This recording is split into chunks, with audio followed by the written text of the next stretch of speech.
সীমান্তে কড়াকড়ি বাড়ানো হলেও থামছে না অনুপ্রবেশের ঘটনা। এবার মধুপুর থানার অন্তর্গত কোয়াঢেপা সীমান্ত এলাকা থেকে এক মহিলা সহ 7 জন বাংলাদেশি নাগরিককে আটক করার ঘটনায় ফের সামনে এলো সেই বাস্তবতা। সীমান্তরক্ষী বাহিনী তাদের আটক করে পরবর্তীতে ত্রিপুরা পুলিশের হাতে তুলে দেয়। কয়েকদিন আগে নোয়াবাড়ি এলাকার এক বাসিন্দার বাড়িতে আশ্রয় নিয়েছিল তারা। উত্তর কোয়াঢেপার এক স্থানীয় বাসিন্দার সহায়তায় সীমান্ত সংলগ্ন এলাকায় পৌঁছায় এবং বাংলাদেশে ফেরার উদ্দেশ্যে সীমান্ত অতিক্রমের চেষ্টা করে তারা। তবে বিএসএফ এর টহলদারির জালে ধরা পড়ে যায় পুরো দলটি। আটকদের মধ্যে রয়েছেন রুবিউল কাজী, আব্দুল জুম্মাদার, আব্দুল মান্নান, আরাফাত মালিক এবং খালেদা বেগম। এরা সকলেই বাংলাদেশের খুলনা ও ফিরোজপুর জেলার বাসিন্দা বলে জানিয়েছে পুলিশ। তাদের সঙ্গে রয়েছে 2 জন নাবালকও। তদন্তে উঠে এসেছে প্রায় 5 বছর আগে অবৈধভাবে ভারতে প্রবেশ করেছিল তারা এবং পরবর্তীতে বসবাস শুরু করে বেঙ্গালুরুতে। সম্প্রতি বাংলাদেশে ফিরে যাওয়ার পরিকল্পনা করে ত্রিপুরার সীমান্তে আসেন তারা। ফেরার পথেই ধরা পড়ে এই অনুপ্রবেশকারীরা। ঘটনা হয়েছে আজকে বিএসএফ তরফ থেকে একটা খবর আছে যে আজকে 7 জন বাংলাদেশি তারা আটকাইছে। তারা ক্যাম্পে নিয়েছে নিয়ে আমরা খবর দিছে।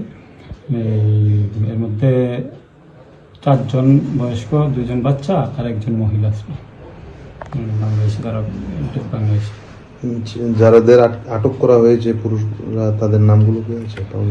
নাম হলো রবিউল কাজী, তারপর আবাদুল জামাদার, আব্দুল মান্নান, হলাদার, আরফাত মালিক, আর 1 জন মহিলা আর বাচ্চা 2 জন। তাদের কখন আটক? ঘটনায় নতুন মাত্রা যোগ করেছে এক গুরুতর অভিযোগ।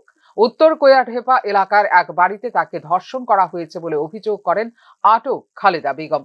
অভিযোগের ভিত্তিতে পৃথক মামলা রুজু করে তদন্ত শুরু করেছে পুলিশ। খবর ছিল যে ওখানে যে মহিলা ছিল, মহিলার সাথে পাশবিকতা চালানো হয়েছে এমন একটা খবর আছে, কিন্তু এখন আমরা মেডিকেল করে নেক্সট ইনভেস্টিগেশনে যাওয়া হয়েছে। এইভাবে লোকাল কতজনকে আপনারা আটক করেছেন? লোকাল 2 জন। কি নাম তাদের? একজনের নাম হলো রতন দাস, আরেকজনের রবীন্দ্র দেববর্মা। কি মনে করা হচ্ছে ভারত বাংলাদেশের একটা সম্পর্ক এই মুহূর্তে, এতদিন একটা কঠোর সম্পর্ক ছিল, কিন্তু এর মধ্যে অনুপ্রবেশকারী ঢোকাটাকে আপনি কিভাবে দেখছেন? অ্যাকচুয়ালি ওরা যে প্রিলিমিনারি ইনকোয়ারি যা আমরা জানতে পেরেছি, ওরা 5 বছর আগেই চেন্নাই, বেঙ্গালোর গিয়েছিল ওরা কাজের সন্ধানে। এখন বাংলাদেশ যাওয়ার সময় ওরা ধরা হয়েছে। দীর্ঘদিন ধরে ওরা অবৈধভাবে আছে। অবৈধভাবে, ওদের কাছ থেকে কোনো আমরা ডকুমেন্ট পাইনি, নিশ্চয়ই অবৈধভাবে ছিল। আপনারা কি ব্যবস্থা নিচ্ছেন? ওদের এগেনস্টে কেস নিয়েছি, একটা কেস হচ্ছে, আর কালকে কোর্টে ফরওয়ার্ড করা হবে। মামলা নম্বর 3, 2026। এই ঘটনায় আবারও প্রশ্ন উঠেছে, সীমান্তবর্তী এলাকায় অনুপ্রবেশ রোধে নজরদারি কতটা কার্যকর?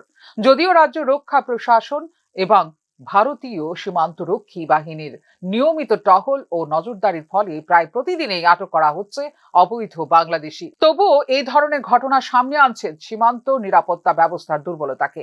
এদিকে অবৈধ অনুপ্রবেশ, সম্ভাব্য দালাল চক্র এবং ধর্ষণ অভিযোগ সব দিক খতিয়ে দেখা হচ্ছে বলে জানিয়েছে পুলিশ।